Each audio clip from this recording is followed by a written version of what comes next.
Elon Musk at the AfD rally. Boom.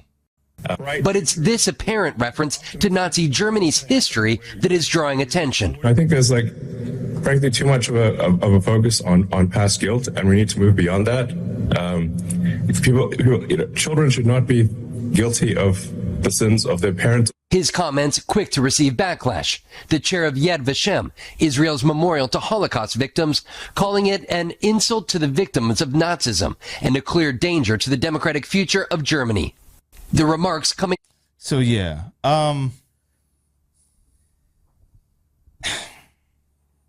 it does not surprise me that someone who benefited from apartheid, who grew up in and directly impacted from the terrors and the horrors of South African apartheid, would go on a national stage on a far-right convention and say that the people who grew up with Nazi family members should not feel guilt about this.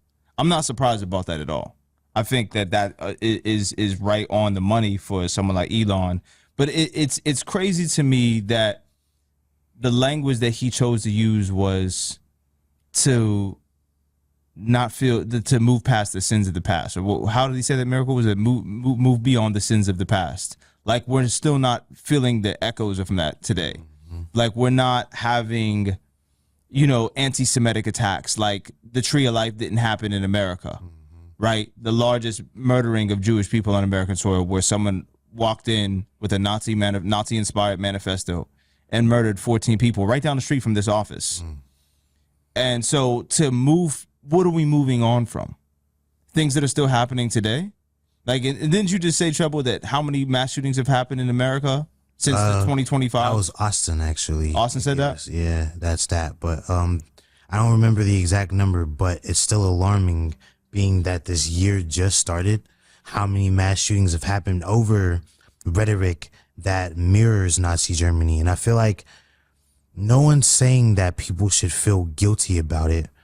I feel like what's happening is we're trying to make people aware of what was, so that they know what is happening now. Absolutely. So they know what to look out for when they hear similar rhetoric, and when they hear people, referencing certain literatures and speeches and stuff like that. It's like, know that this came from somewhere, and know that if not checked, these things could turn out similarly to a Nazi Germany. It's crazy because maybe I'm just old, right? But I remember growing up at a time when Nazis was bad. Like, being a Nazi was like a terrible thing. And now we have think pieces, and we have all these people online who are like defending it and trying to put, apply a context or a pretense to it that never existed. Like, what happened to the part in history where, or just, the good old days when Nazism was terrible? Like, being called a Nazi was a terrible thing. And now it's just kind of like, oh yeah, we can popularize this. Yeah. We can make merchandise around this. We can put it on Lunchbox. We can make it accessible to people. We can make this into something that is, a shaping of a brave new world, right? It's like, how do you not see the problem? Yeah, right. I don't think Nazism was ever something that was considered bad in America, in the sense that it was always profited off of. There's so many World War II movies. There's so many Nazi movies. Yeah. Oh, like, come I on. think of it's not X. What was the Spike Lee movie where the guy goes to jail? He's the white supremacist. American History X. Like American History That wasn't X. Spike Lee, though. Was it Spike Lee? No, that wasn't Spike Lee. For some reason, I thought it was Spike Lee. No. But Edward Norton's in there. yeah, but Spike Lee didn't direct that No, movie? he did not. Oh, wow. He did 25th Hour with Edward Norton. Okay. But like, we've always had this, like, Tony K did American History X. Yeah. shout out to Tony K. Sorry. But we've always had so much promotion around, Nazi history, the swastika, all of this stuff, right? It's always been a part of our visual discourse. That's a hell of a in point. America. And especially because it was really the Russians who kind of beat the Nazis. Come on. On top of that, and then we turn into like Russophobia. Yes. And like it's like either Nazis or Russians are like the bad people, really, like in American cinema or American TV. So like I would say that, but I think also when Obama came to office, you did see the same rhetoric of, well, now we need to move beyond the past, right? None of us right now own slaves. Nobody here today owns slaves. It's the same. Yeah. It is the same rhetoric, right? The same thing that Candace Owens said, the same thing that Joe Rogan has said. This is the same thing these far right podcasters say, that we just need to move beyond, right? Because if you move beyond the violence, you move beyond the history, you move beyond what your government did, then you move beyond having to give people rights for the trauma and the pain that they have experienced. You move beyond the case for reparations, the need for reparations, the need to repair the harm, and then you can just be racist and bigoted again, right? Right. Elon is saying this not because he like cares for Germans. He's saying this because he wants to use X to change the elections like he did in America, so we can have this like anti-Muslim, immigrant sentiment, which again does not make sense because where are all these people going to go? Right. If you wanted to just say, no, all of these borders are closed. Well, we're going to ethnically cleanse, like Trump said. But then, like, you also want to engage in extraction economies and steal people's natural resources. So are you trying to say immigrants cannot come to these countries because you need them to be workers? Or are you trying to say immigrants cannot come to these countries because you're just, like, hoping that you can start wars and get them killed? The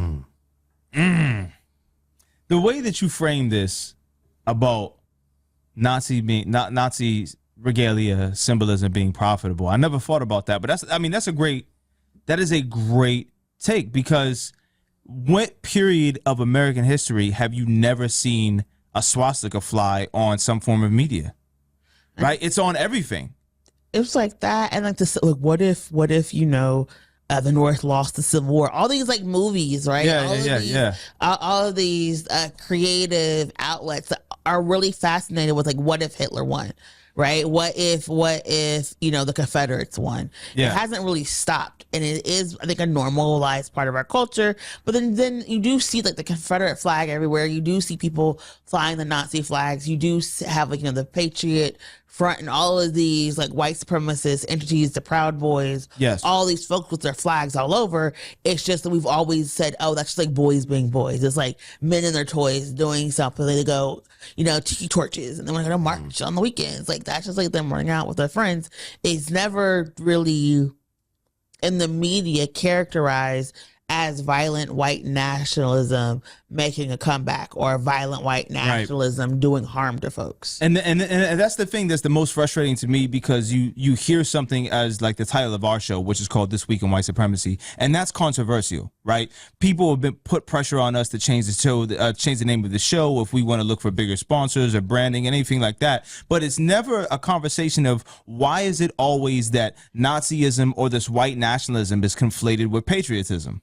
You never have that conversation of why is it that whenever you see a Union Jack flag or the Blue Lives Matter flag, the Confederate flag, why is the Nazi flag always displayed next to it or directly behind it or adjacent to it, wherever? But that's always seen as good American patriotism, right? None of those things are indicative of what the Bill of Rights was wrote upon, or the Confederation, or not the Confederation, what is it, Miracle? What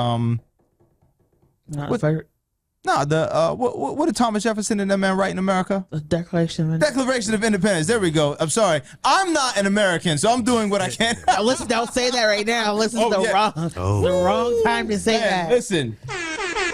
I'm a dual citizen. I would like to reinforce that. I am a dual citizen. I am here lawfully. Have you put on your cold boots? Listen. Man, listen. But that's just such an interesting thing, though. It's just like we look at the Nazi swastika as something that really is as American as apple pie. Like it really is one of those things that has ingrained itself in the American zeitgeist and is so palatable that people don't get upset when they see it. And when someone goes up on stage and they do the Hail Hitler salute at a swearing in of a president, it's just like Miracle says, boys being boys, right? It's regular.